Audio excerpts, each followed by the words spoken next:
Ayamba I of Calabar was a very powerful king.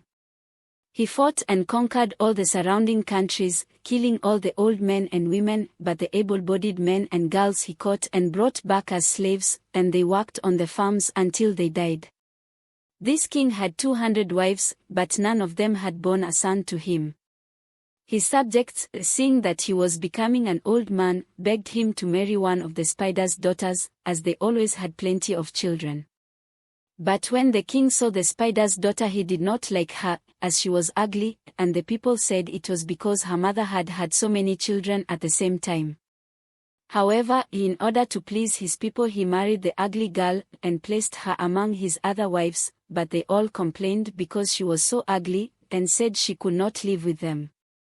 The king, therefore, built her a separate house for herself, where she was given food and drink the same as the other wives. Everyone jeered at her on account of her ugliness, but she was not really ugly, but beautiful, as she was born with 2 skins, and at her birth her mother was made to promise that she should never remove the ugly skin until a certain time arrived, save only during the night, and that she must put it on again before dawn. Now the king's head wife knew this, and was very fearful lest the king should find it out and fall in love with the spider's daughter, so she went to a juju man and offered him 200 rods to make a potion that would make the king forget altogether that the spider's daughter was his wife. This the juju man finally consented to do, after much haggling over the price, for 350 rods, and he made up some medicine, which the head wife mixed with the king's food. For some months this had the effect of making the king forget the spider's daughter, and he used to pass quite close to her without recognizing her in any way. When 4 months had elapsed and the king had not once sent for Oaha, for that was the name of the spider's daughter, she began to get tired, then went back to her parents. Her father, the spider, then took her to another juju man who, by making spells and casting lots, very soon discovered that it was the king's head wife who had made the juju and had enchanted the king so that he would not look at Oaha. He therefore told the spider that Oaha should give the king some medicine which he would prepare, which would make the king remember her. He prepared the medicine, for which the spider had to pay a large sum of money, and that very day Oaha made a small dish of food, into which she had placed the medicine, and presented it to the king. Directly he had eaten the dish his eyes were opened and he recognized his wife, and told her to come to him that very evening. So in the afternoon, being very joyful, she went down to the river and washed, and when she returned she put on her best cloth and went to the king's palace. Directly it was dark and all the lights were out, she pulled off her ugly skin, and the king saw how beautiful she was, and was very pleased with her. But when the cock crowed, Oaha pulled on her ugly skin again, and went back to her own house. This she did for 4 nights running, always taking the ugly skin off in the dark, and leaving before daylight in the morning. In course of time, to the great surprise of all the people, and particularly of the king's 200 wives, she gave birth to a son, but what surprised them most of all was that only 1 son was born, whereas her mother had always had a great many children at a time, generally about 50. The king's head wife became more jealous than ever when Oaha had a son, so she went again to the juju man, and by giving him a large present induced him to give her some medicine which would make the king sick and forget his son. And the medicine would then make the king go to the juju man, who would tell him that it was his son who had made him sick, as he wanted to reign instead of his father. The juju man would also tell the king that if he wanted to recover he must throw his son away into the water. And the king, when he had taken the medicine, went to the juju man, who told him everything as had been arranged with the head wife. But at first the king did not want to destroy his son.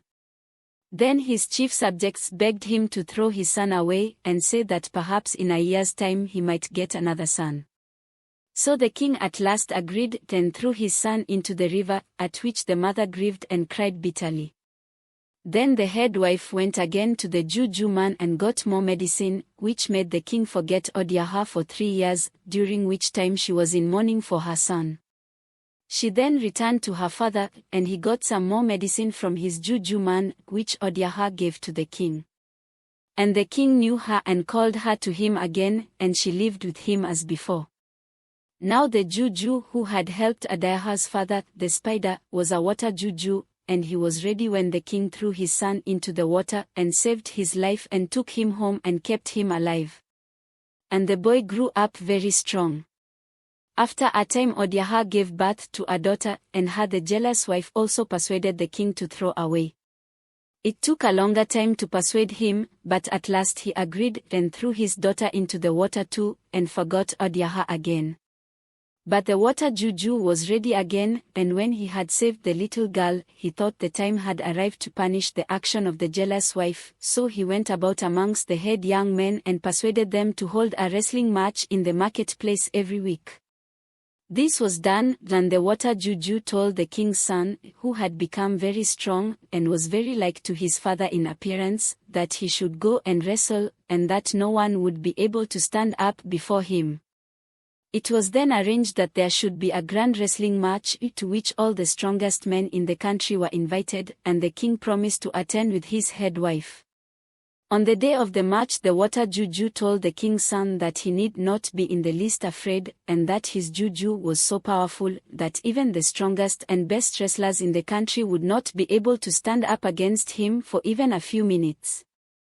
All the people of the country came to see the great contest, to the winner of which the king had promised to present prizes of cloth and money. Then all the strongest men came.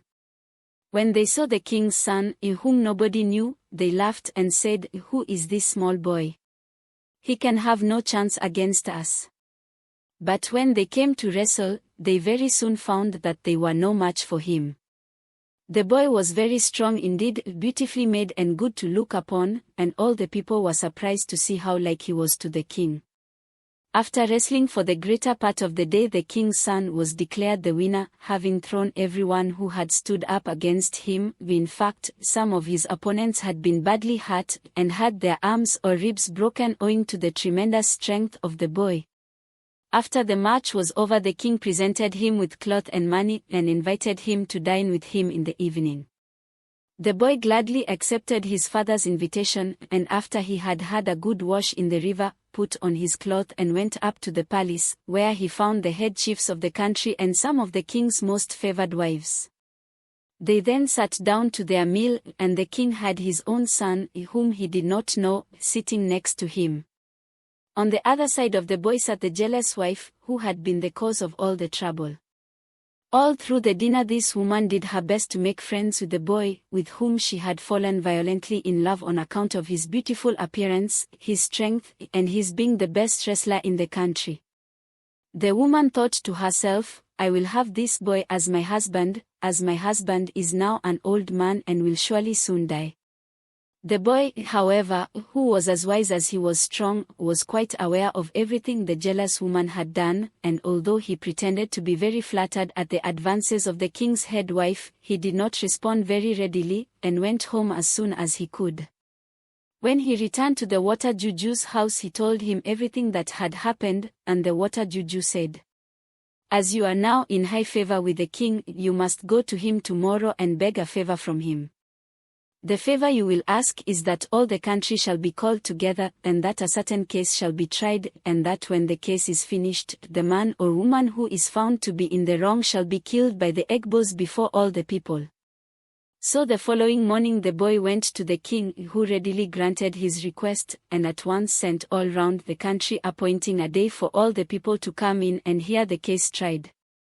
Then the boy went back to the water juju, who told him to go to his mother and tell her who he was, and that when the day of the trial arrived, she was to take off her ugly skin and appear in all her beauty, for the time had come when she need no longer wear it. This the son did.